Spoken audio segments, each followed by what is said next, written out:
There is a common household item quietly sitting in your medicine cabinet that could be the key to saving your beloved houseplants from a slow, agonising death. Yes, my plant friend, we're talking about aspirin. But I always thought houseplant care was about soil, water and light, not something I'd take for a headache. Well, my plant friend, it turns out there's more to it than that. Help comes in all sorts of different shapes and sizes. Imagine your houseplants are suffering, their leaves drooping, their growth stunted.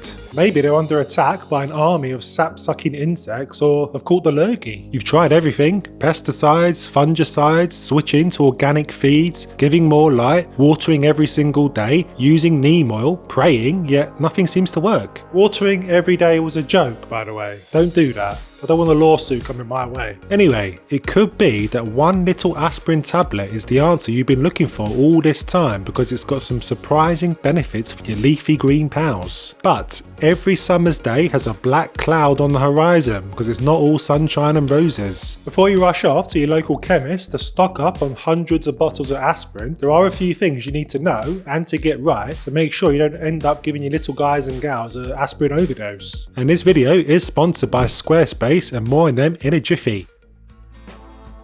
So, the little white pill you've got tucked away in the medicine cabinet, aspirin. Firstly, did you know that aspirin is actually a brand name for the drug contained within? Yes, other brands of salicylic acid, that's a mouthful, are available, but aspirin is the staple in many households the world over, of course. I take it when I got a banging headache, but it also helps reduce inflammation and fight off a nasty fever. Now, here's the crucial bit and why this works with your little green buddies. When you dissolve aspirin in water, it breaks down into salicylic acid and acetate. What's the big deal there? I've never heard of salicylic acid and acetate. Well, nor me until a few months ago, but this chemical reaction not only helps when you've got a headache that won't quit, but also helps your plants when they're feeling under the weather. We're going to peel the onion a bit more, but a little tidbit from me is that aspirin was originally derived from the bark of willow trees, and ancient civilizations have used it for its medicinal properties long before it became the little white pill we know today. So have no fear about giving your plant something entirely created from a lab. It has a natural source.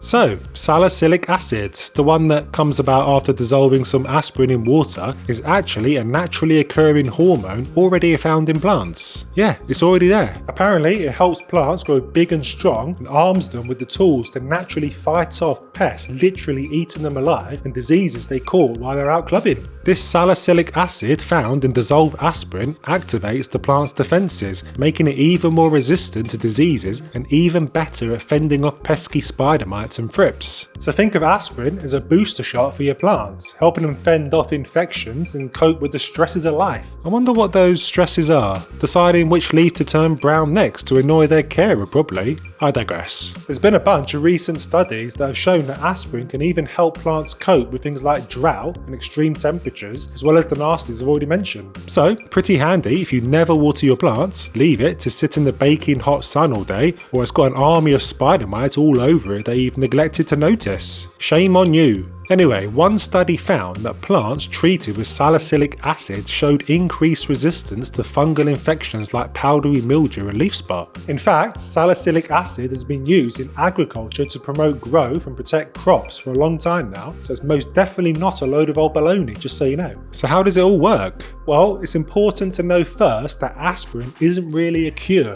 We take it as a remedy for a headache, of course, but this doesn't really work with plants. Think of it more as a preventative measure rather than a cure. It helps keep the plant juiced up so they can effectively regrow itself quicker and recover from the damage caused by pests and disease and other nasties quicker than without it. So it's a plant stimulant in a way that allows it to recover in record time. There's also some evidence that it improves photosynthesis, the plant's nutrient uptake, root development and chlorophyll production. It's like your plant is on steroids. Now there are tons of natural remedies for plant care that we've all seen before, haven't we? From neem oil to garlic sprays to citrus sprays, but the difference with aspirin is that it boosts the plant's immunity from within by boosting the powers it already has. Nifty. And speaking of boosting powers, let me take a moment to thank our sponsor for today's video, Squarespace. Whether you're a gardener wanting to share your green thumb tips or a small business owner selling plants and gardening supplies, Squarespace is the all-in-one platform you need to build a beautiful online presence. With their easy-to-use templates, powerful e-commerce tools and integrated AI and SEO tools, you can have a website set up in no time. Squarespace gives you everything you need to get discovered fast and show up more often to more people. Head to squarespace.com for a free trial to see just how easy it is to get started, and when you're ready to launch, follow the link in the description to save yourself 10% off your first purchase of a website or domain.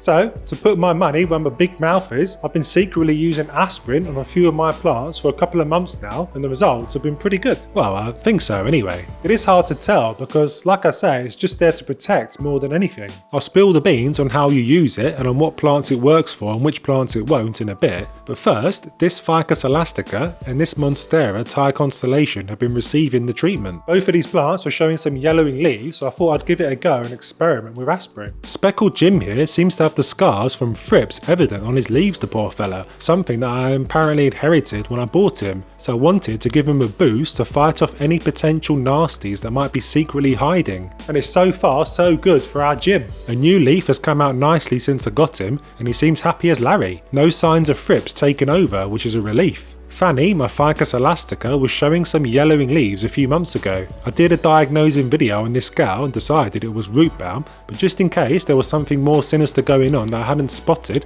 I thought I'd give her a dose of aspirin, and there's been no adverse reaction anyway. Hopefully it will help her get over the limb amputation I inflicted on her in a video I made for the Sheffies over on Patreon. Seems to be working anyway. Sign up for Patreon, by the way, bonus videos every week to be enjoyed.